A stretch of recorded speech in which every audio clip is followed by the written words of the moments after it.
नमस्कार दोस्तों, स्वागत है आप सभी का सागर सिविल सर्विसेज के यूट्यूब प्लेटफॉर्म पर। दोस्तों कैसे हैं आप सभी लोग।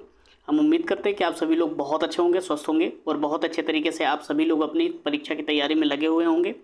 दोस्तों यूपी ट्रिपल एस सी आयोग के द्वारा यूपी पेट का जो सिलेबस दिया गया है, जिसकी परीक्षा 28 से 29 अक्टूबर को होने वाली है, इसमें बहुत कम समय बचा हुआ है और इस कम समय में भी हमारी कोशिश ये है कि हम टॉपिक वाइज चीज़ों को, जो महत्वपूर्ण फैक्ट हैं उनसे संबंधित, उनको देख लें, जिससे कि आप सभी लोगों की तैयारी बहुत बेहतर हो पाए और आप सभी लोग अपनी परीक्षा में बेहतर प्रदर्शन कर पाएँ। दोस्तों इसके पहले हमने कई महत्वपूर्ण विषयों के महत्वपूर्ण टॉपिक को कवर कर लिया है। यदि आपने नहीं देखा है तो आप उसे प्लेलिस्ट में जाकर देख सकते हैं। आज हम भूगोल विषय के संदर्भ में चीज़ों को देखेंगे और इसमें हम सबसे पहले भारत एवं विश्व का जो भौतिक भूगोल है उसमें नदी तथा नदी घाटियों से संबंधित जो महत्वपूर्ण फैक्ट हैं वो सारी चीज़ें देखेंगे। चलिए दोस्तों इसकी शुरुआत करते हैं बिना किसी देरी के, क्योंकि आपके पास भी समय बहुत कम है। तो आज का हमारा जो पहला सवाल है वो ये है, सिंधु नदी का उद्गम कहाँ से होता है? तो कैलाश पर्वत श्रृंखला से। ठीक है, ध्यान रखिएगा, सिंधु नदी का उद्गम कहाँ से होता है? तो कैलाश पर्वत श्रृंखला से होता है। वह नदी जो हिमालय की तीनों श्रेणियों को आर पार काटती है वो कौन सी नदी है? तो वह सतलज नदी है। ठीक है, ध्यान रखिएगा, हिमालय की तीनों श्रेणियों को आर पार काटने वाली नदी कौन सी है? तो वो सतलज नदी है। और वो तीनों श्रेणियाँ कौन सी हैं? तो वो है महान हिमालय, लघु हिमालय और शिवालिक हिमालय। ये तीनों भारत की श्रेणियाँ हैं जिनको सतलज नदी के द्वारा आर पार काटा जाता है। ठीक है, किशन गंगा एक सहायक नदी है। किशन गंगा किसकी सहायक नदी है? तो ये झेलम नदी की सहायक नदी है। ठीक है, वह नदी जिसका उद्गम भारत में नहीं है। ठीक है, ऐसी कौन सी नदी है जिसका उद्गम भारत में नहीं है? आपके ऑप्शन के अनुसार डिपेंड करेगा ये। तो इसमें जो है वो सतलज नदी है। सतलज नदी का उद्गम जो है भारत में नहीं है। इसका उद्गम कहाँ से होता है? जो तिब्बत के क्षेत्र से होता है। ठीक है, ब्यास एवं सतलज नदियों के मध्य फैला जो दोआब है उसको क्या बोला जाता है? तो बिस्ट दोआब बोला जाता है। आपको यहाँ पर ध्यान रखना है कि सिंधु नदी तंत्र में जो भारत के संदर्भ में महत्वपूर्ण नदियाँ हैं उनके मध्य के जो क्षेत्र को, दोआबी क्षेत्र को क्या क्या नाम दिया गया है, आपको इसको भी ध्यान रखना है, क्योंकि कई बार सवाल बदल कर भी पूछा जा सकता है। ठीक है, उनको देख लीजिएगा आप सभी लोग एक बार। वह नदी जिनके स्रोत बिंदु लगभग समान हैं, तो वो कौन कौन सी नदियां हैं? तो वो ब्रह्मपुत्र नदी और सिंधु नदी। आपको ध्यान रखना है, ब्रह्मपुत्र नदी और सिंधु नदी के उद्गम स्रोत जो हैं वो लगभग समान हैं, लेकिन सिंधु नदी जो होता है वो उत्तरी पश्चिमी क्षेत्र में बहते हुए लद्दाख के क्षेत्र से पाकिस्तान में प्रवेश करती है, फिर कराची के पास या अरब सागर में गिर जाती है। लेकिन जो ब्रह्मपुत्र नदी है वो पूर्वी क्षेत्र की ओर प्रवाह करते हुए अरुणाचल प्रदेश से भारत में प्रवेश करती है और बांग्लादेश होते हुए यह अरब सागर, बंगाल की खाड़ी में गिर जाती है। ठीक है, ध्यान रखिएगा इसको। दोनों का उद्गम बिंदु लगभग एक है, लेकिन प्रवाह की दिशा बिल्कुल विपरीत नजर आती है। ठीक है, चलिए अगला सवाल देखते हैं। गंगा की सहायक नदी है, तो ये सोन नदी जो है गंगा की सहायक नदी है और यह गंगा के किस क्षेत्र से आकर मिलती है? जैसे ये गंगा नदी प्रवाहित हो रही है तो इसके दक्षिणी क्षेत्र से जो है ये सोन नदी इसमें आकर मिल जाती है। ठीक है, फरक्का के बाद गंगा की प्रमुख धारा का नाम क्या हो जाता है? तो पद्मा हो जाता है। ठीक है, फरक्का बांध के जो बाद है गंगा की जो प्रमुख धारा है उसका नाम क्या हो जाता है? वो पद्मा हो जाता है। ठीक है, और इसकी जो दक्षिणी धारा हो जाती है उसको क्या नाम दिया जाता है? उसको नाम दिया जाता है हुगली। ठीक है, ध्यान रखिएगा, हुगली। और ये जो पद्मा नाम दिया गया है ये बांग्लादेश में नाम दिया जाता है। गंगा के बांग्लादेश में प्रवेश करने के बाद जो है गंगा नदी को पद्मा नाम दिया जाता है। वह स्थान जहाँ भागीरथी और अलकनंदा नदियाँ मिलती हैं तो उस स्थान को क्या कहा जाता है? तो देवप्रयाग कहा जाता है। ठीक है, वह स्थान जहाँ भागीरथी और अलकनंदा नदियाँ आकर मिलती हैं उसे देवप्रयाग कहा जाता है। अध्यारोपित नदी का उदाहरण है तो कौन सी नदी है? तो वो चंबल नदी जो है अध्यारोपित नदी का उदाहरण है। बेतवा नदी मिलती है इससे? तो यमुना नदी से। ध्यान रखिएगा, बेतवा नदी किसकी सहायक नदी है? तो वो यमुना की सहायक नदी है। आपको यहाँ पर थोड़ा और चीज़ें मैं बता देता हूँ, जैसे ये यमुना नदी है इसकी अन्य महत्वपूर्ण सहायक नदियाँ कौन कौन सी हैं? तो आपको ध्यान रखना है, सबसे पहले ये एक हिंडन नदी आकर इसमें मिल जाती है। हिंडन नदी ये दिल्ली के आसपास इसमें आकर मिल जाती है। ठीक है, और अन्य जो महत्वपूर्ण सहायक नदियाँ हैं वो ये हैं, चंबल नदी है, बेतवा नदी है और केन नदी है। ठीक है, चंबल, बेतवा और केन नदियाँ ये भी यमुना की सहायक नदियाँ हैं, तो आपको इन्हें भी ध्यान रखना है। चलिए अगला सवाल देखते हैं। वह नदी जिसके तट पर बद्रीनाथ का प्रसिद्ध मंदिर स्थित है तो वो कौन सी नदी है? तो इसमें नहीं दिया गया है सही से, तो आपको मैं बता देता हूँ, वह अलकनंदा नदी है। ठीक है, अलकनंदा नदी जो है इसके तट पर जो है बद्रीनाथ का प्रसिद्ध मंदिर स्थित है, आपको ध्यान रखना है। भ्रंश घाटी से प्रवाहित होने वाली नदी कौन सी है? तो यह नर्मदा नदी है। भ्रंश घाटी से प्रवाहित होने वाली नदी कौन सी है? तो यह नर्मदा नदी है। इसके अलावा जो अन्य नदियाँ भ्रंश घाटी से प्रवाहित होती हैं उनको भी मैं बता देता हूँ आपको। तो नर्मदा नदी के अलावा जो है ताप्ती नदी, ये भी भ्रंश घाटी से प्रवाहित होती है। और दामोदर नदी जो है ये भी भ्रंश घाटी से प्रवाहित होती है, लेकिन इनके प्रवाह की जो दिशा है वो विपरीत है। जैसे नर्मदा नदी और ताप्ती नदियाँ जो हैं ये पश्चिम की ओर बहते हुए एस्चुरी का निर्माण करती हैं और अरब सागर में गिर जाती हैं, लेकिन जो दामोदर नदी है वो पूर्वी क्षेत्र में प्रवाह होते हुए ये बंगाल की खाड़ी में गिरती है जाके। आपको ये चीज़ें ध्यान रखना है, ठीक है। वह नदी जो अपने मार्ग परिवर्तन के लिए कुख्यात है तो वह कोसी नदी है, ठीक है। बिहार में इससे बहुत बड़ी तबाही होती है, आपको ध्यान रखना है। वह नदी जिसके तट पर गोरखपुर स्थित है, तो गोरखपुर अपने उत्तर प्रदेश का गोरखपुर जो है किस नदी के तट पर स्थित है? तो वह राप्ती नदी के तट पर स्थित है, ध्यान रखिएगा। राप्ती नदी और ताप्ती नदी दोनों अलग अलग हैं, कंफ्यूज नहीं होना यहाँ पर। गंगा नदी की एकमात्र सहायक नदी जिसका उद्गम जो है मैदानी क्षेत्र से होता है वह कौन सी नदी है? तो वह गोमती नदी है, ठीक है, ध्यान रखिएगा। गंगा नदी की जो एकमात्र सहायक नदी है जिसका उद्गम क्षेत्र जो है मैदानी क्षेत्र से होता है तो वह गोमती नदी है, ठीक है। आपको ये भी ध्यान रखना है कि गोमती नदी के किनारे भारत का उत्तर प्रदेश का कौन सा शहर बसा हुआ है? तो लखनऊ, ध्यान रखिएगा। उत्तर प्रदेश की जो राजधानी है वो गोमती नदी के किनारे पर है। गंगा की सहायक नदी जिसके पास उत्तरी धारा है तो सोन नदी है। आपको ध्यान रखना है गंगा के पास जो एक नदी सहायक है जिसकी धारा उत्तरी क्षेत्र के लिए है, तो आपको यहाँ पर बिल्कुल भी कंफ्यूज नहीं होना है। जैसे अभी हमने आपको बताया था, जैसे गंगा नदी है तो इसके दक्षिणी छोर से आकर के सोन नदी इसमें मिल जाती है। तो बहुत सारी जो नदियाँ हैं गंगा के जैसे उत्तरी क्षेत्र से निकलती हैं और दक्षिण की ओर प्रवाहित होते हुए गंगा में मिलती है, लेकिन ये दक्षिणी छोर से जो बहने वाली नदी है ऊपर की ओर, ये आप देख पा रहे होंगे इसकी जो धारा है ऊपर की ओर है, इसलिए इसकी धारा को क्या बोला गया है? उत्तरी धारा बोला गया है। तो यहाँ से आपको ध्यान रखना है इसे, ये सोन नदी है। भारत की सबसे लंबी प्रायद्वीपीय नदी कौन सी है? तो वो गोदावरी नदी है। भारत की सबसे लंबी प्रायद्वीपीय नदी कौन सी है? तो वो गोदावरी है। भारतीय नदियों में जल ग्रहण क्षेत्र सर्वाधिक है किसका? तो वो है गोदावरी नदी का। आपको ध्यान रखना है ये पूरे भारत की नदियों में नहीं है, ये दक्षिण भारत की जो भी नदियां हैं उनके संदर्भ में गोदावरी को दिया गया है। यदि उत्तर भारत की और दक्षिण भारत की नदियों को मिलाकर ऑप्शन में दिया जाए तो आपको सबसे पहले ध्यान रखना है वो गंगा नदी का जो है जल ग्रहण क्षेत्र सर्वाधिक है, ध्यान रखिएगा गंगा नदी का। लेकिन ये दक्षिण भारत की नदियों के बारे में बात की जा रही है, इसलिए ये गोदावरी है। वह नदी जिस पर चित्रकूट जलप्रपात अवस्थित है, तो चित्रकूट जलप्रपात किस पर अवस्थित है? तो इंद्रावती नदी पर स्थित है, ध्यान रखिएगा। चित्रकूट जलप्रपात किस नदी पर स्थित है? तो इंद्रावती नदी पर स्थित है। कुमायूं हिमालय किन किन नदियों के बीच है? तो सतलज और काली, ध्यान रखिएगा।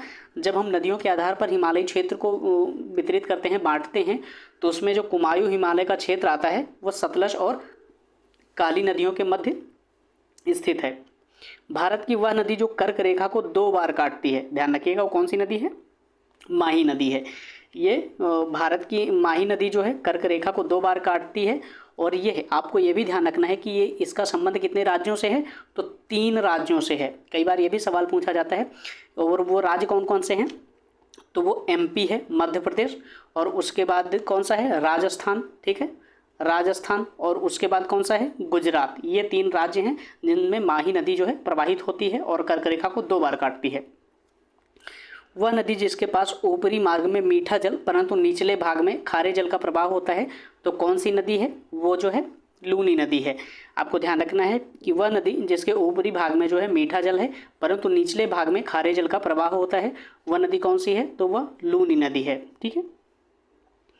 चलिए अगला सवाल देखते हैं।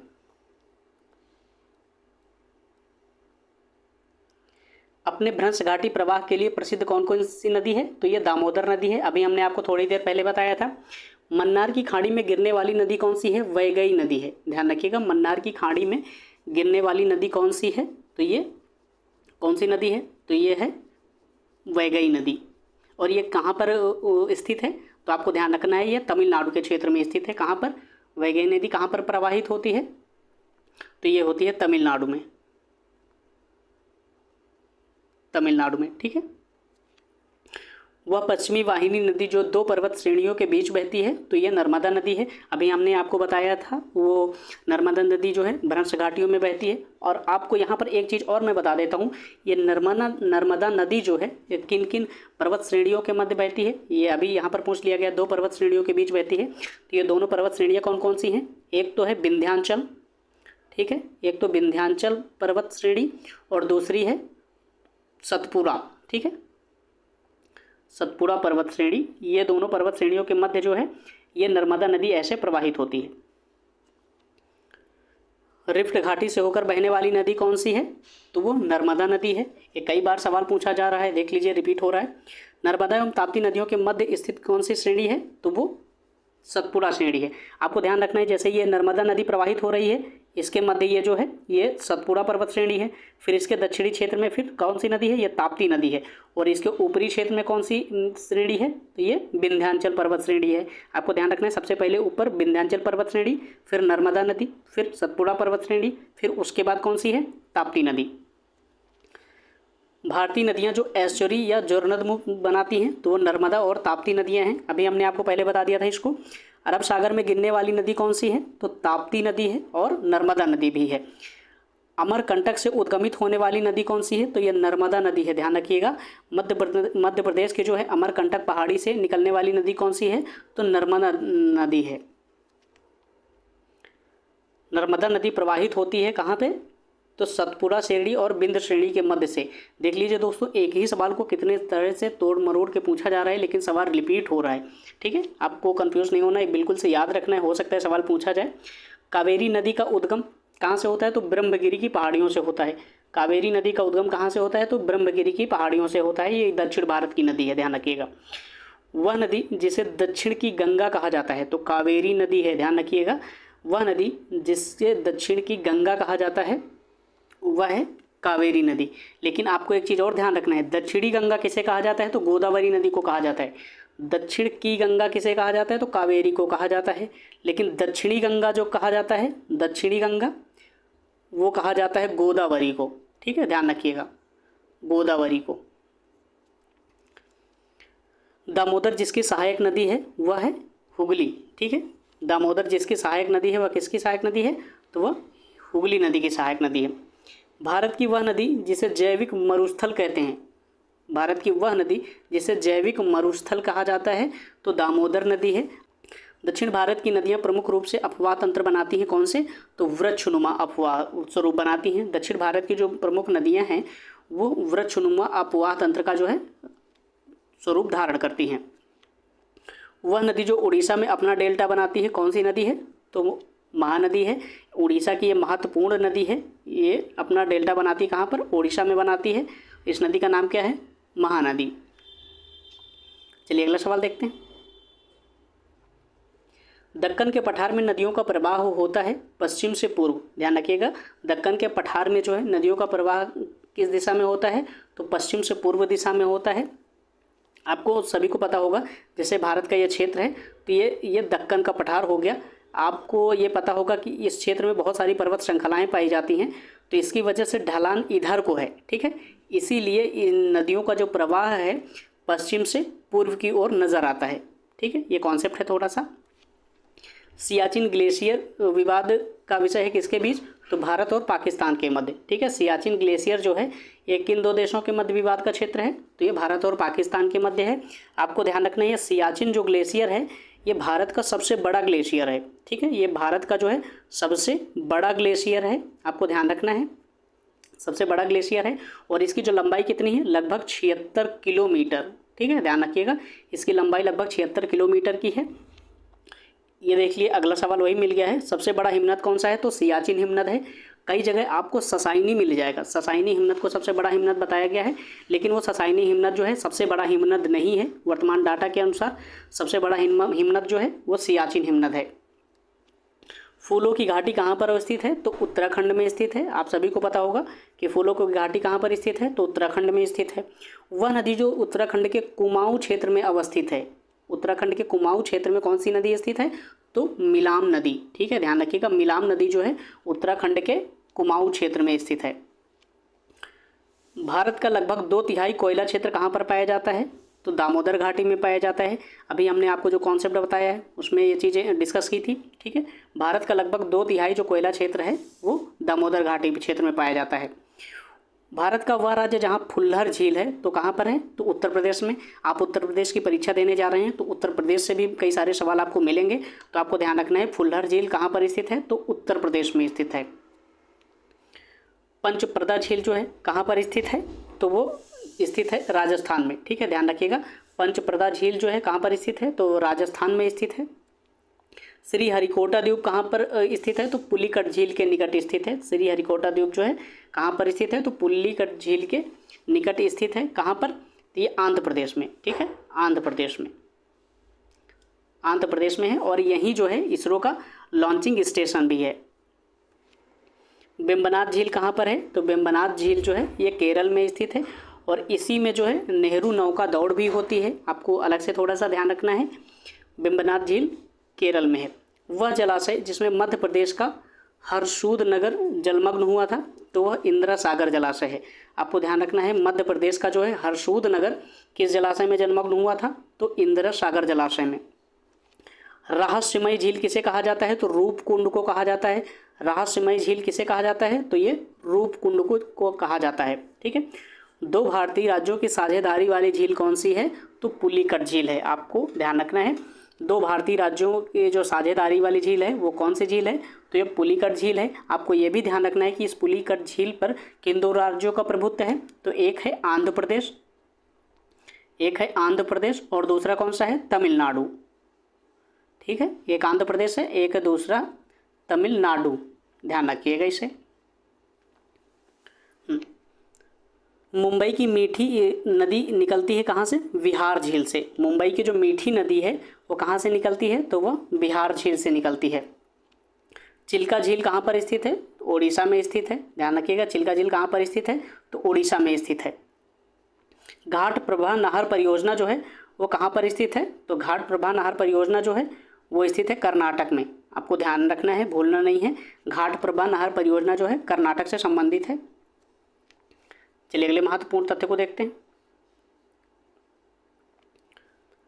उकाई नहर परियोजना कहाँ पर स्थित है, तो गुजरात में स्थित है, ध्यान रखिएगा। उकाई नहर परियोजना जो है गुजरात में स्थित है। नीरा नहर परियोजना कहाँ पर स्थित है, तो ये महाराष्ट्र में स्थित है, ठीक है। नीरा नहर परियोजना कहाँ पर स्थित है, तो ये महाराष्ट्र में स्थित है। तुलबुल परियोजना कहाँ पर स्थित है, तो ये झेलम नदी पर स्थित है, ठीक है। तुलबुल परियोजना जो है ये झेलम नदी पर स्थित है। चेरुथानी बांध कहाँ किस नदी पर स्थित है, तो पेरियार नदी पर। आपको ध्यान रखना है चेरुथानी बांध जो है पेरियार नदी पर स्थित है। और ये पेरियार नदी कहाँ पर प्रवाहित होती है, तो ये प्रवाहित होती है केरल के क्षेत्र में, ठीक है। ये केरल के क्षेत्र में प्रवाहित होती है और इसकी एक खास विशेषता और भी है, तो पेरियार नदी जो है पश्चिम की ओर प्रवाहित होने वाली नदियों में गिनी जाती है और यह जो है अरब सागर में अपना जल को गिराती है। मलप्पुझा बांध कहाँ पर स्थित है, तो मलप्पुझा नदी पर, ठीक है। मलप्पुझा बांध जो है किस पर स्थित है, तो मलप्पुझा नदी पर स्थित है। कोटेश्वर बांध बनाया गया है किस नदी पर, तो भागीरथी नदी पर। कोटेश्वर बांध किस नदी पर बनाया गया है, तो भागीरथी नदी पर बनाया गया है। वह राज्य जहाँ से सुईल नदी परियोजना चल रही है, तो सुईल नदी परियोजना कहाँ पर चल रही है, तो हिमाचल प्रदेश में, ठीक है। वह राज्य जहाँ सुईल नदी परियोजना चल रही है तो वह हिमाचल प्रदेश में चल रही है। भागीरथी नदी पर बनाया गया बांध कौन सा है, तो टिहरी बांध, ध्यान रखिएगा। भागीरथी नदी पर बनाया गया बांध कौन सा है, तो टिहरी बांध है। गोविंद बल्लभ पंत सागर जलाशय कहाँ पर स्थित है, तो ये उत्तर प्रदेश में स्थित है, ध्यान रखिएगा आप। गोविंद बल्लभ पंत जलाशय जो है ये कहाँ पर स्थित है, तो उत्तर प्रदेश में स्थित है। बेतवा नदी पर बनाया गया बांध कौन सा है, तो राजघाट बांध है। राजघाट बांध किस नदी पर बनाया गया है, तो आपको पता होना चाहिए बेतवा नदी पर बनाया गया है। दामोदर नदी से निकलने वाली नहर कौन सी है, एडन नहर है। इंपॉर्टेंट सवाल है आपके लिए। दामोदर नदी से कौन सी नहर निकाली गई है, तो ये एडन नहर निकाली गई है। नागार्जुन सागर परियोजना जिस नदी पर अवस्थित है वो कौन सी नदी है, तो वो कृष्णा नदी है, ठीक है, ध्यान रखिएगा। नागार्जुन सागर परियोजना जो है वो कृष्णा नदी पर स्थित है। भारत का वह राज्य जहाँ नागार्जुन सागर परियोजना है तो वह कौन सा क्षेत्र है, तो आंध्र प्रदेश, ठीक है। भारत का वह राज्य जहाँ पर नागार्जुन सागर परियोजना जो है संचालित है वह आंध्र प्रदेश का क्षेत्र है। मीठे पानी की कल्पसर परियोजना कहाँ पर अवस्थित है, तो गुजरात में। आपको ध्यान रखना है। मीठे पानी की जो कल्पसर परियोजना है वो किस राज्य में संचालित है, तो वो गुजरात राज्य में। ठीक है। भारत का वह राज्य जहाँ सर्वाधिक सिंचाई नलकूपों से होती है। ये सबसे महत्वपूर्ण फैक्ट है जो उत्तर प्रदेश के संदर्भ में। उत्तर प्रदेश में जो है पूरे भारत में सिंचाई जो है सबसे अधिक नलकूपों से होती है, ध्यान रखिएगा, लगभग 62% के क्षेत्र के आसपास। रणजीत सागर बांध किस नदी पर बनाया गया है, तो रावी नदी पर बनाया गया है। ठीक है। रणजीत सागर जो बांध है वो किस नदी पर बनाया गया है, तो ये रावी नदी पर बनाया गया है। वह परियोजना जो तमिलनाडु, आंध्र प्रदेश तथा कर्नाटक का संयुक्त कार्य है, तो वो तेलुगु गंगा। ठीक है। वह परियोजना जो तमिलनाडु, आंध्र प्रदेश तथा कर्नाटक का संयुक्त कार्य है, तो वह तेलुगु गंगा है। इंदिरा गांधी नहर का उद्गम स्थल कहाँ से है, तो हरिके बैराज से है, ध्यान रखिएगा, कई बार सवाल पूछा गया है ये। इंदिरा गांधी नहर का उद्गम स्थल कहाँ से है, तो हरिके बैराज से है। राजस्थान की इंदिरा गांधी जो नहर है वो किस नदी से निकाली गई है, तो वो सतलज नदी से, ध्यान रखिएगा। राजस्थान की जो इंदिरा गांधी नहर है वो किस नदी से निकाली गई है, तो वो सतलज नदी से निकाली गई है। रोंगटांग जल विद्युत परियोजना कहाँ पर स्थित है, तो यह हिमाचल प्रदेश में स्थित है। ठीक है। रोंगटांग जल विद्युत परियोजना जो है वो हिमाचल प्रदेश में स्थित है। नागार्जुन सागर बांध कहाँ, किस नदी पर बनाया गया है, तो कृष्णा नदी पर बनाया गया है। अभी हमने आपको पीछे डिस्कस किया था इसको। शिव समुद्रम जल विद्युत परियोजना जो है किस राज्य में है, तो कर्नाटक में है। आपको ध्यान रखना है, शिव समुद्रम जल विद्युत परियोजना जो है किस राज्य में है, तो ये कर्नाटक राज्य में है। यह भी कई बार पूछा गया सवाल है।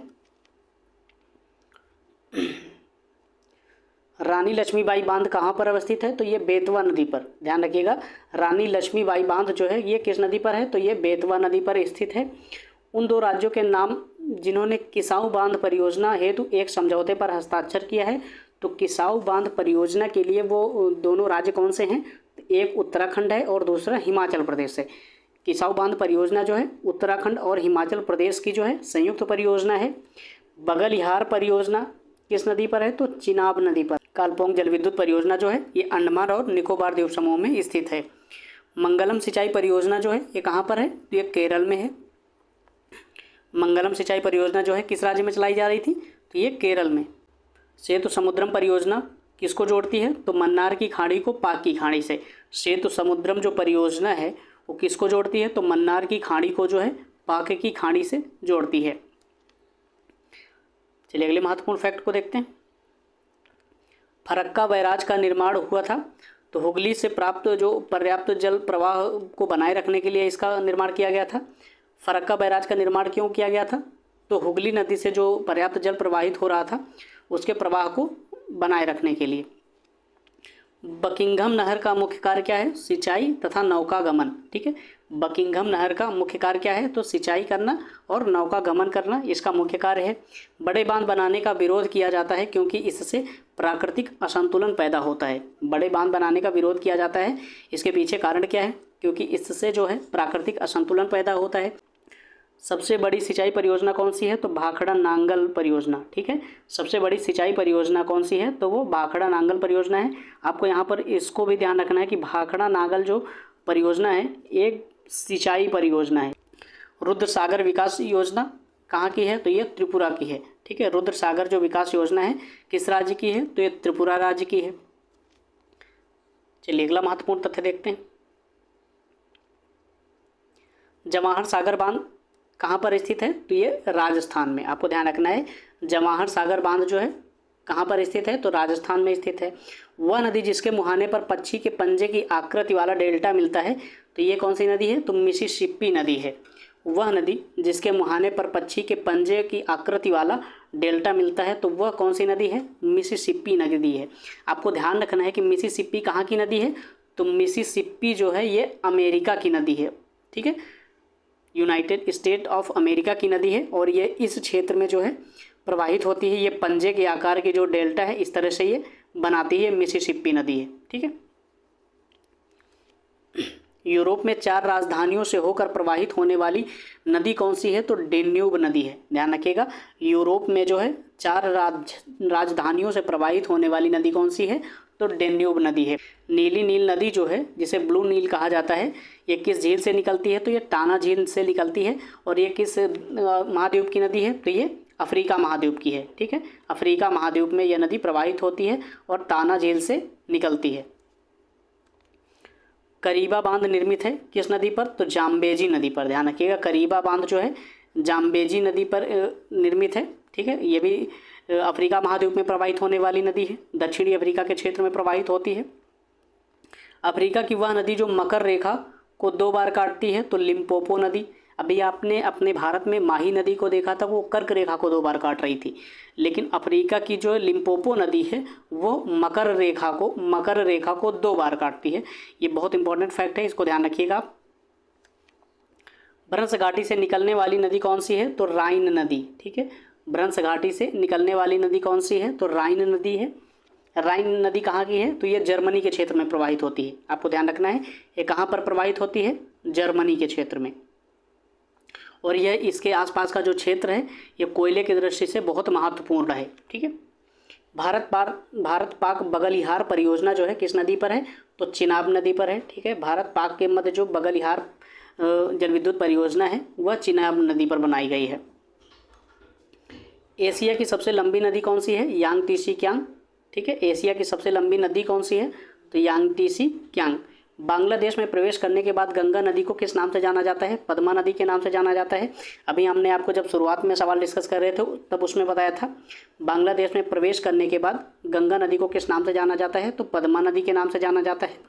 महावेली गंगा एक नदी है किसकी? तो श्रीलंका की। ठीक है, महावेली जो गंगा है वो श्रीलंका की एक नदी है। विश्व की सबसे लंबी नदी कौन सी है? तो नील नदी। आपको ध्यान रखना है, विश्व की सबसे लंबी नदी कौन सी है? तो वो नील नदी है। नील नदी जो है उत्तरी क्षेत्र की ओर प्रवाहित होती है अफ्रीका महाद्वीप में। ठीक है, ध्यान रखिएगा इसे।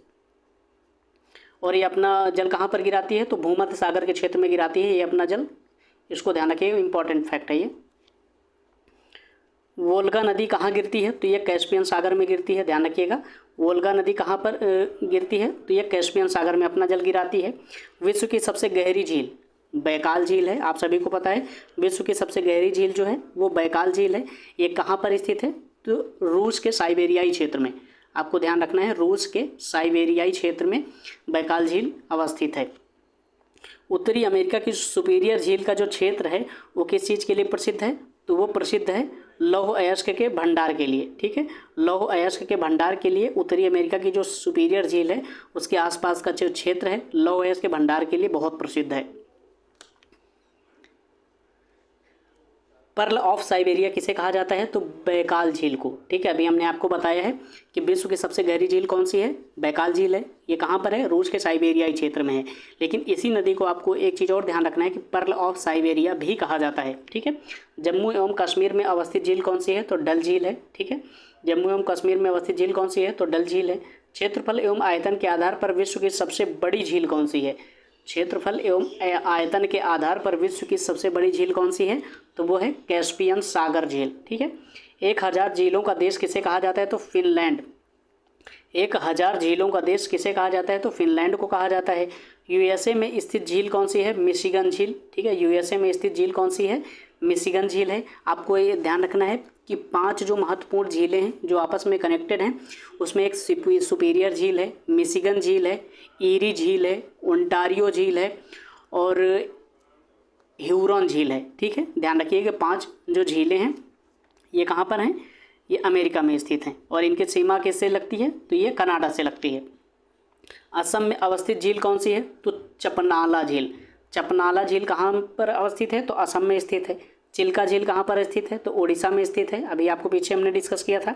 सुपीरियर झील पर स्थित नगर कौन सा है? तो डुलुथ। ध्यान रखिएगा, सुपीरियर झील के तटीय क्षेत्र में जो है दक्षिणी पश्चिमी इलाके में डुलुथ शहर स्थित है। ये यूपी पीसीएस 2014 या 15 में भी ये सवाल पूछा गया था। वेनेजुएला में अवस्थित जलप्रपात कौन सा है? तो एंजल जलप्रपात। ठीक है, वेनेजुएला में अवस्थित जो जलप्रपात है वो कौन सा जलप्रपात है? तो एंजल जलप्रपात है। चलिए अगले महत्वपूर्ण टॉपिक को देख लेते हैं। दोस्तों अगला हमारा जो महत्वपूर्ण टॉपिक है वो भूजल संसाधन से संबंधित है, ग्राउंड वाटर रिसोर्सेज से। इसके संदर्भ में क्या क्या चीज़ें हैं इनको भी देख लेते हैं। उत्तर प्रदेश एवं मध्य प्रदेश राज्यों में संयुक्त राजघाट नदी घाटी परियोजना लागू की गई है किस नदी पर? तो बेतवा नदी पर। ध्यान रखिएगा, बेतवा नदी पर जो संयुक्त राजघाट नदी घाटी परियोजना है वह लागू की गई है। इसका संबंध किन राज्यों से है? तो उत्तर प्रदेश और मध्य प्रदेश से। मीठे पानी की कल्पसर परियोजना कहाँ पर अवस्थित है? गुजरात में स्थित है। अभी हमने आपको पीछे इसको डिस्कस किया था। मीठे पानी की जो कल्पसर परियोजना है वो गुजरात में अवस्थित है। भारत में माला नहर तंत्र को प्रस्तावित किया गया था किसके द्वारा? दिनसा जे दस्तूर के द्वारा। ठीक है, भारत में माला नहर तंत्र को किसके द्वारा प्रस्तावित किया गया था? तो दिनसा जे दस्तूर के द्वारा। इंदिरा गांधी नहर का उद्गम स्थल कहाँ से है? तो हरिके बैराज से। ठीक है, ध्यान रखिएगा, इंदिरा गांधी जो नहर है इसका उद्गम स्थल कहाँ से है? तो हरिके बैराज से है। हरिके बैराज जो है किस नदी पर बनाया गया है? तो ये बनाया गया है सतलज नदी पर। ठीक है, सतलज नदी पर, आपको ध्यान रखना है, भूलना नहीं है। गत 25 वर्षों में नलकूप सिंचाई का सर्वाधिक शानदार विकास कहाँ पर हुआ है? तो सरयू पार मैदान में। ठीक है, पिछले 25 वर्षों में नलकूप सिंचाई का सर्वाधिक शानदार विकास कहाँ पर हुआ है? तो सरयू पार मैदान में।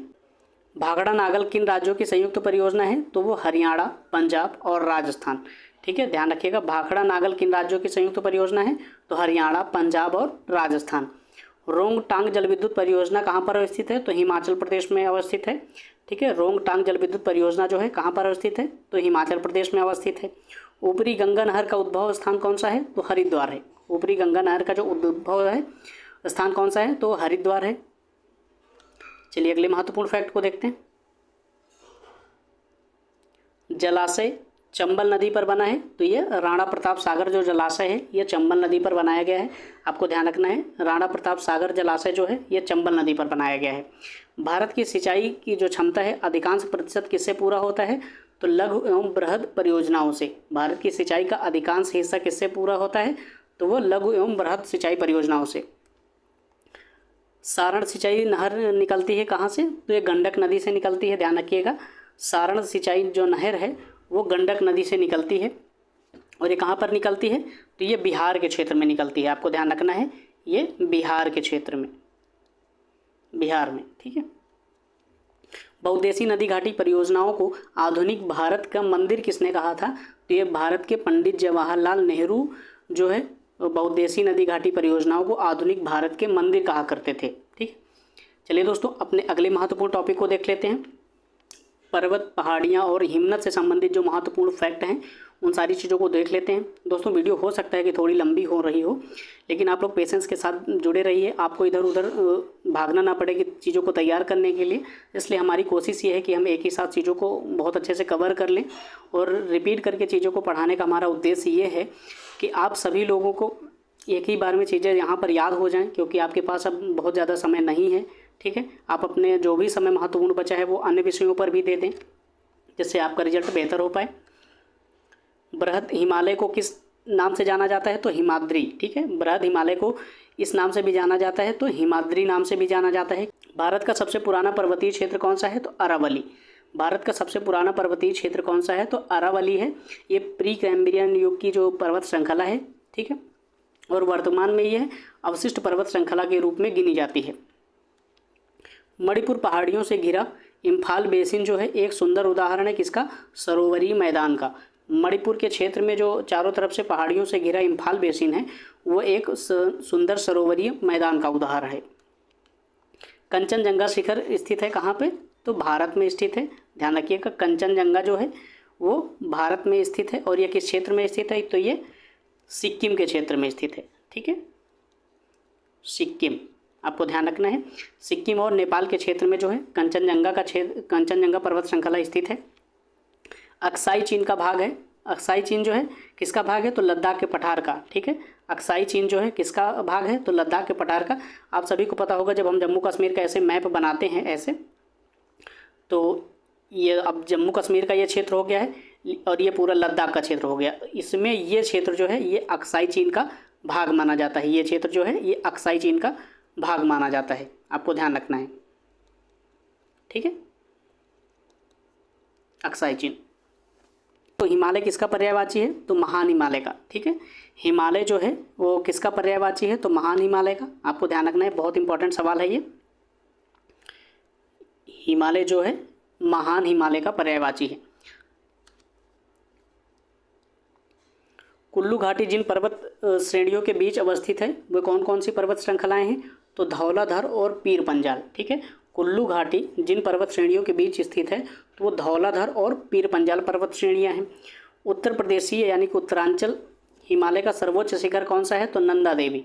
वे पहाड़ियाँ जो पूर्वी घाट एवं पश्चिमी घाट के मिलन स्थल को बनाती हैं, तो नीलगिरी की पहाड़ियाँ। आपको ध्यान रखिएगा कि ये जो जैसे ये भारत का पश्चिमी घाट है ये, और ये पूर्वी घाट है, तो ये बहुत सारी जो पहाड़ियाँ हैं वो यहाँ पर आकर नीलगिरी के पास जो है मिल जाती हैं। ये यहाँ पर नीलगिरी का क्षेत्र अवस्थित है, इसीलिए इसे कहा जाता है कि पूर्वी घाट और पश्चिमी घाट का मिलन स्थल, ठीक है। कार्डमम पहाड़ियाँ जिनकी सीमाओं पर अवस्थित है, तो केरल और तमिलनाडु की। कार्डमम पहाड़ियाँ कहाँ पर अवस्थित हैं, तो केरल और तमिलनाडु की सीमाओं पर अवस्थित हैं। भारतीय प्रायद्वीप की सबसे ऊंची चोटी कौन सी है, तो वो अन्नाईमुडी है।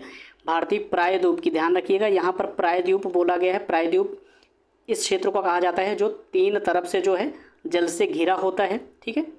ये भारत का प्रायद्वीपीय क्षेत्र है और इस क्षेत्र की जो सबसे ऊंची पर्वत श्रृंखला है वो अन्नाईमुडी है, ठीक है।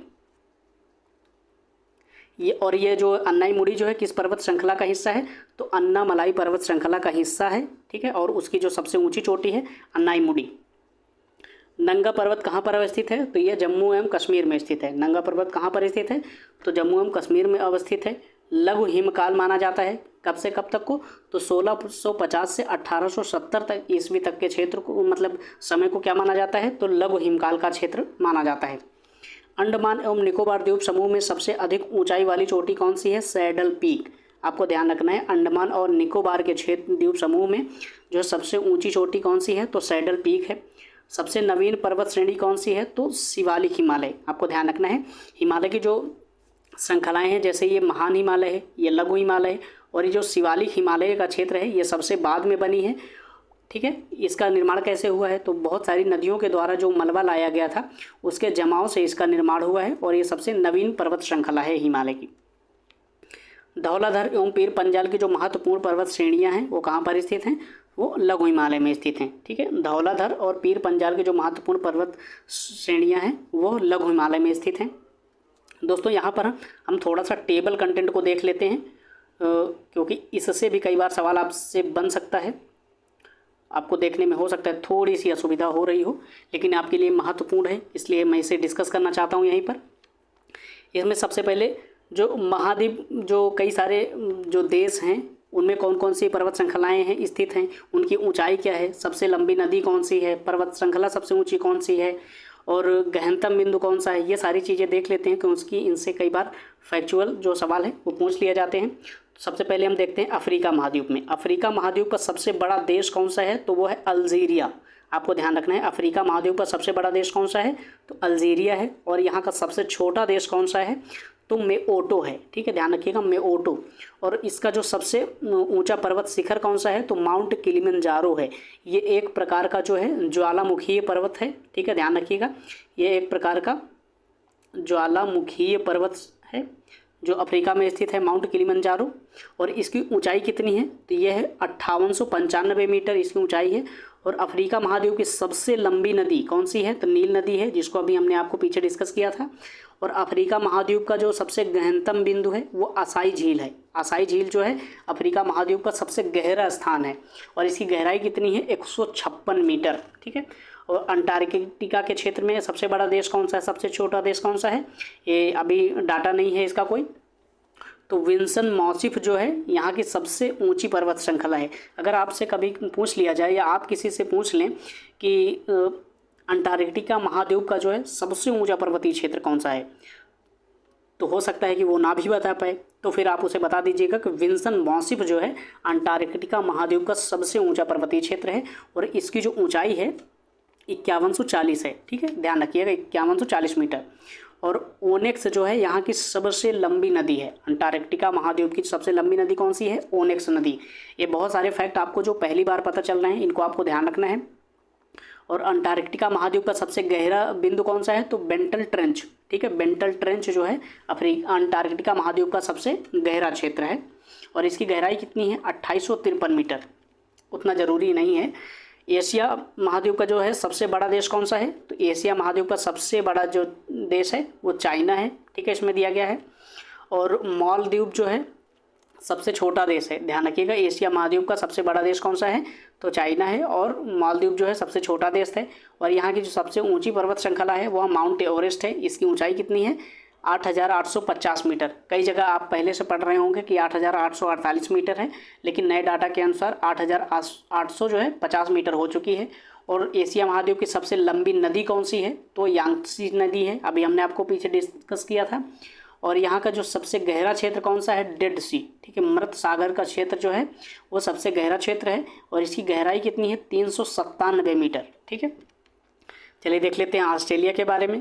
ऑस्ट्रेलिया महाद्वीप का सबसे बड़ा देश कौन सा है, तो ऑस्ट्रेलिया है, ठीक है। सबसे छोटा देश कौन सा है, नीरू, ठीक है, नीरू या नौरू भी कहा जाता है इसे। माउंट कोस्ट्यूको जो है यहाँ की सबसे ऊंची पर्वत श्रृंखला है, और इसकी ऊंचाई कितनी है, 2228 मीटर है। मर्रे जो है यहाँ की सबसे लंबी नदी है, आपको ध्यान रखना है। मर्रे जो है यहाँ की अफ्रीका महाद्वीप की सबसे लंबी नदी है। और सबसे गहरा स्थान कौन सा है, तो आयर झील का है, ठीक है। आयर झील जो है वो 16 मीटर गहरी है। यूरोप में सबसे बड़ा जो देश है वो कौन सा है, तो रूस है। और सबसे छोटा देश जो है वो वेटिकन सिटी है, ध्यान रखिएगा। माउंट एल्ब्रुस जो है यूरोप की सबसे ऊंची पर्वत श्रृंखला है। माउंट एल्ब्रुस जो है यूरोप की सबसे ऊंची पर्वत श्रृंखला है, और इसकी ऊंचाई कितनी है, 5642 मीटर। और वोल्गा नदी जो है यूरोप की सबसे लंबी नदी है, ठीक है। वोल्गा नदी जो है यूरोप की सबसे लंबी नदी है। और कैस्पियन सागर झील जो है यूरोप का सबसे गहराई वाला बिंदु है, यह लगभग 28 मीटर इसकी गहराई है। उत्तरी अमेरिका के क्षेत्र में देख लेते हैं, तो उत्तरी अमेरिका के क्षेत्र में जो है कनाडा सबसे बड़ा देश है, और सेंट पीरे जो है सबसे छोटा देश है। माउंट मैकिनले जो है उत्तरी अमेरिका की सबसे ऊंची पर्वत श्रृंखला है, ठीक है। और ये कहाँ पर स्थित है, ये स्थित है अलास्का के क्षेत्र में, आपको ध्यान रखिएगा। माउंट मैकिनले जो है वो अलास्का के क्षेत्र में स्थित है, और उत्तरी अमेरिका की सबसे ऊंची पर्वत श्रृंखला है। इसकी जो ऊंचाई है 6194 मीटर के आसपास है। और मिसौरी नदी जो है वो उत्तरी अमेरिका की सबसे लंबी नदी है, और यहाँ का जो सबसे गहरा क्षेत्र है तो डेथ वैली क्षेत्र है, ठीक है।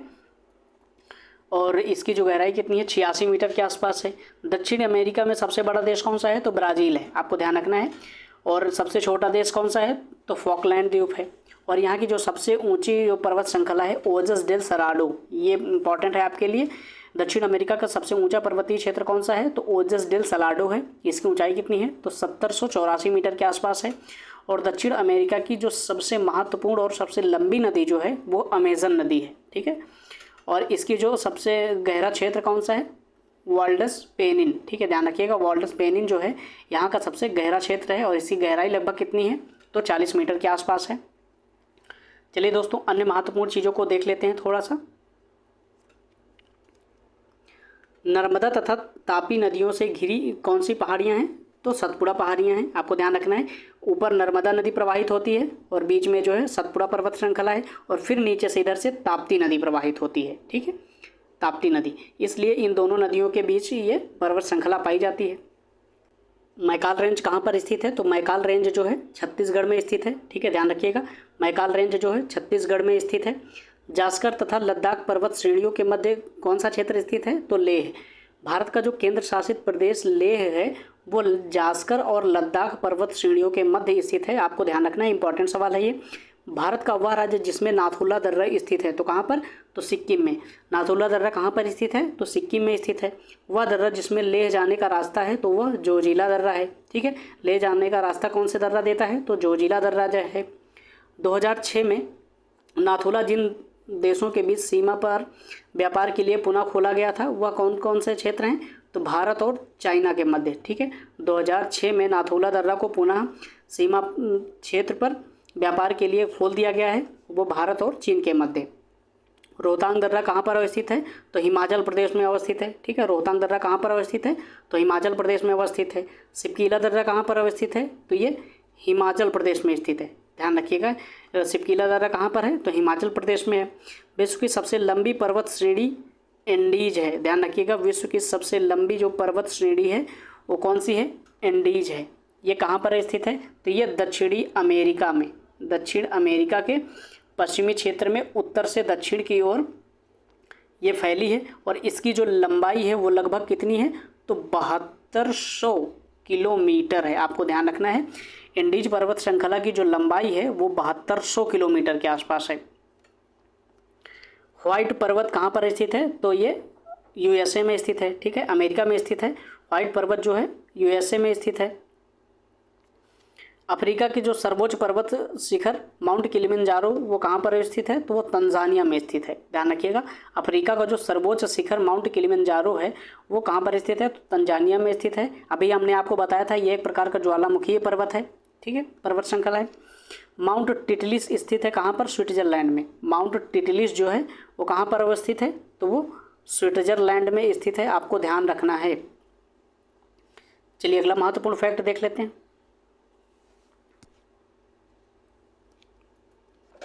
AP9 पर्वत कहाँ पर अवस्थित है? तो इटली में स्थित है। AP9 पर्वत कहाँ पर स्थित है? तो इटली में अवस्थित है। फ्रांस तथा स्पेन के बीच सीमा किसके द्वारा बनाई जाती है? तो पिरेनीज पर्वत श्रृंखला के द्वारा। फ्रांस तथा स्पेन के बीच कौन से पर्वत स्थित है? तो पिरेनीज पर्वत श्रृंखला जो है फ्रांस और स्पेन के बीच स्थित है। ड्रैकेंसबर्ग पर्वत कहाँ पर है? तो ये अफ्रीका में है। ध्यान रखिएगा, ड्रैकेंसबर्ग पर्वत श्रृंखला कहाँ पर है? तो ये अफ्रीका में स्थित है। अफ्रीका के सबसे दक्षिणी पूर्वी इलाके में ये स्थित है। ब्लैक फॉरेस्ट पर्वत कहाँ पर स्थित है? तो जर्मनी में है, ठीक है, ध्यान रखिएगा। ब्लैक फॉरेस्ट कहाँ पर है? तो ये जर्मनी में है। इंडीज पर्वत श्रेणी किस महाद्वीप में है? तो ये दक्षिण अमेरिका में है। अभी हमने आपको बताया था। राइन नदी के किनारे अवस्थित पर्वत कौन सा है? तो ब्लैक फॉरेस्ट। अभी आपको बताया गया है कि ब्लैक फॉरेस्ट कहाँ पर है? तो ये जर्मनी में है। और राइन नदी के किनारे कौन सा पर्वत अवस्थित है? तो ये ब्लैक फॉरेस्ट अवस्थित है। दोस्तों चलो मरुस्थल से संबंधित जो महत्वपूर्ण फैक्ट है उसको देख लेते हैं। इसी के साथ भारत का सबसे ठंडा मरुस्थल कौन सा क्षेत्र है? तो लद्दाख। भारत का सबसे ठंडा मरुस्थलीय क्षेत्र कौन सा है? तो लद्दाख है, ठीक है। भारत का सबसे बड़ा मरुस्थल कौन सा है? तो थार, ठीक है। भारत का सबसे बड़ा मरुस्थल कौन सा है? थार। ये कहाँ पर विस्तारित है? तो ये राजस्थान और पाकिस्तान के क्षेत्र में विस्तारित है। विश्व की सबसे अधिक जनसंख्या घनत्व वाला मरुस्थल कौन सा है? तो ध्यान रखना है, अपने भारत का थार मरुस्थल जो है विश्व में सबसे अधिक जनसंख्या घनत्व वाला मरुस्थल है। विश्व का सबसे बड़ा मरुस्थल कौन सा है? तो ये सहारा मरुस्थल है। विश्व का जो है सबसे बड़ा मरुस्थल कौन सा है? तो ये सहारा मरुस्थल है। और ये कहाँ पर है? तो अफ्रीका महाद्वीप में है, ठीक है।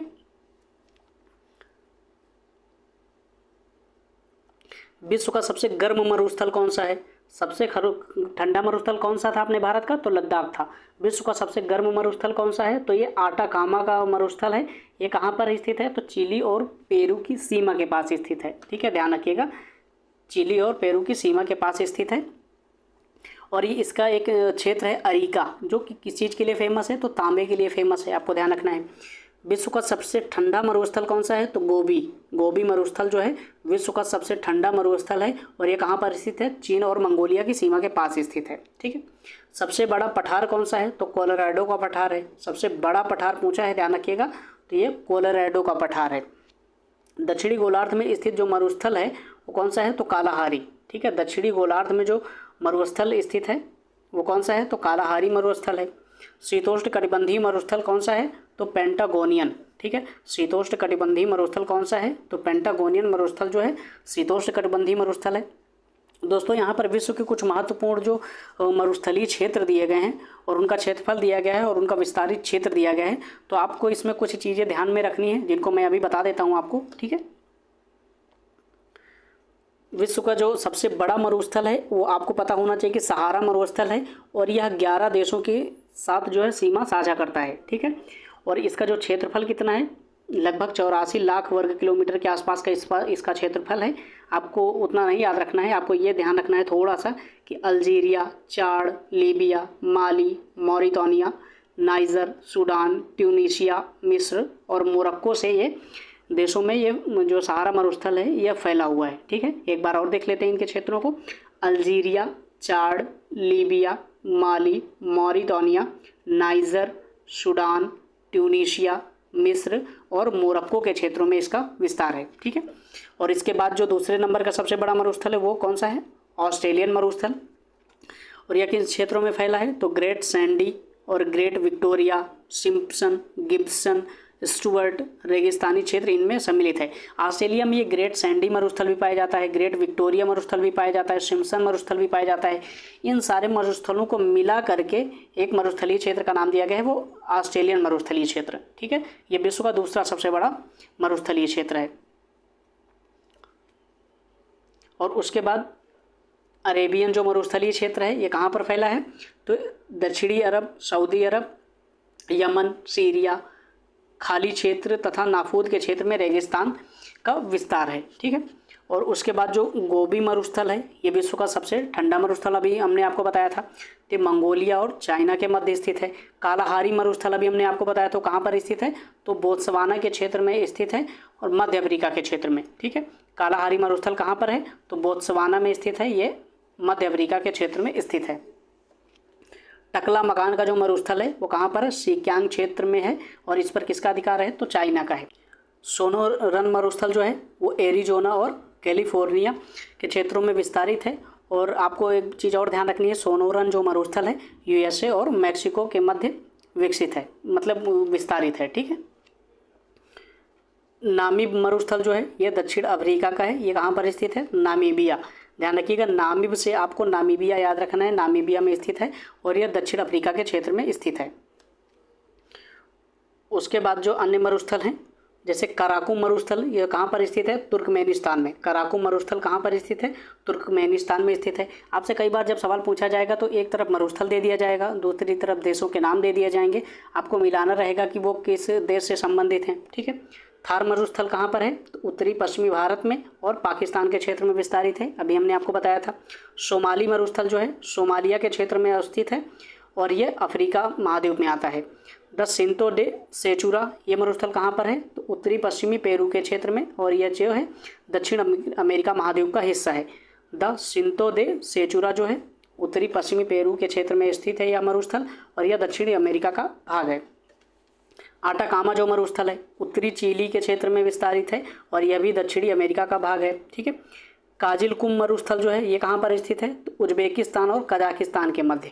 काजिलकुम मरुस्थलीय क्षेत्र जो है उज्बेकिस्तान और कजाकिस्तान के मध्य स्थित है। ठीक है, दस्त ए लुट जो मरुस्थल है वह पूर्वी ईरान में स्थित है। दस्त ए लुट जो मरुस्थल है वह पूर्वी ईरान में स्थित है। मोजाब मरुस्थल जो है वो कहाँ पर है, तो यह दक्षिणी कैलिफोर्निया के क्षेत्र में स्थित है। आपको ध्यान रखना है, मोजाब मरुस्थलीय क्षेत्र जो है दक्षिणी कैलिफोर्निया के क्षेत्र में स्थित है और यह संयुक्त राज्य अमेरिका का भाग है। चलिए दोस्तों, कुछ अन्य महत्वपूर्ण फैक्टों को भी कवर कर लेते हैं जल्दी से। दक्षिणी एशिया का सबसे बड़ा मरुस्थल कौन सा है, तो थार मरुस्थल। दक्षिण एशिया का सबसे बड़ा मरुस्थल कौन सा है, तो थार मरुस्थल है। कालाहारी मरुस्थल कहाँ पर स्थित है, तो बोत्सवाना और नामीबिया में। अभी हमने आपको बताया था कालाहारी मरुस्थल कहाँ पर स्थित है, तो बोत्सवाना और नामीबिया में स्थित है। ये किस महाद्वीप में आता है, तो ये आता है अफ्रीका महाद्वीप में। ठीक है, मरुस्थलीय पौधों की जड़ लंबी होती है क्योंकि जड़ें पानी की तलाश में लंबी हो जाती हैं। मरुस्थलीय जो पौधे होते हैं उनकी जड़ें लंबी क्यों होती हैं, इसका कारण क्या है, क्योंकि उन पेड़ों की जो जड़ें हैं पानी की तलाश में काफ़ी गहराई तक पहुंच जाती हैं, इसलिए उनकी जो जड़ें हैं लंबी हो जाती हैं। दस्त ए लुट जो मरुस्थलीय क्षेत्र है वो कहाँ पर है, तो ईरान में है। आपको ध्यान रखना है, दस्त ए लुट क्या है, एक मरुस्थलीय क्षेत्र है और ये कहाँ पर स्थित है, तो ईरान में स्थित है। ठीक है, टकला मकान का जो मरुस्थलीय क्षेत्र है वो कहाँ पर स्थित है, तो चाइना में स्थित है।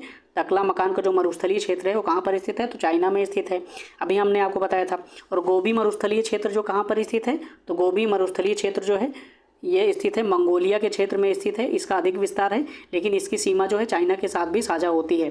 चाइना के कुछ क्षेत्रों में भी इसका विस्तार पाया जाता है। दोस्तों, यहाँ पर हमने कई सारे महत्वपूर्ण फैक्टों को कवर कर लिया है जो आपकी परीक्षा के लिहाज से बेहद ज़रूरी हैं। और वीडियो काफ़ी लंबी हो गई है, इसलिए इसको यहीं पर रोकते हैं। बाकी सारी चीज़ों को हम नेक्स्ट वीडियो में कवर करने का प्रयास करेंगे। दोस्तों, फिर मिलते हैं आपसे नेक्स्ट पार्ट में इसके। तब तक के लिए अपना ख्याल रखिएगा, स्वस्थ रहिए और पढ़ाई करते रहिए। दोस्तों, चलते चलते आपसे छोटी सी रिक्वेस्ट है, यदि आपको हमारा प्रयास पसंद है, हमारी मेहनत पसंद है और आपके लिए हेल्पफुल हो, तो आप पूरी ईमानदारी से अपना थोड़ा सा सपोर्ट दिखा सकते हैं। आप अपने सपोर्ट में यदि आप पहली बार विजिट कर रहे हैं तो आप चैनल को सब्सक्राइब कर लीजिएगा और बेल आइकॉन को ऑन कर लीजिएगा, जिससे कि आपको महत्वपूर्ण जो भी वीडियो अपलोड हो आप उससे सूचित हो जाएं और समय रहते चीज़ों को रिवाइज कर पाएँ। ठीक है, और आप अपने महत्वपूर्ण सुझाव जो हैं कमेंट बॉक्स में ज़रूर दर्ज करें। ठीक है दोस्तों, फिर मिलते हैं, तब तक के लिए धन्यवाद।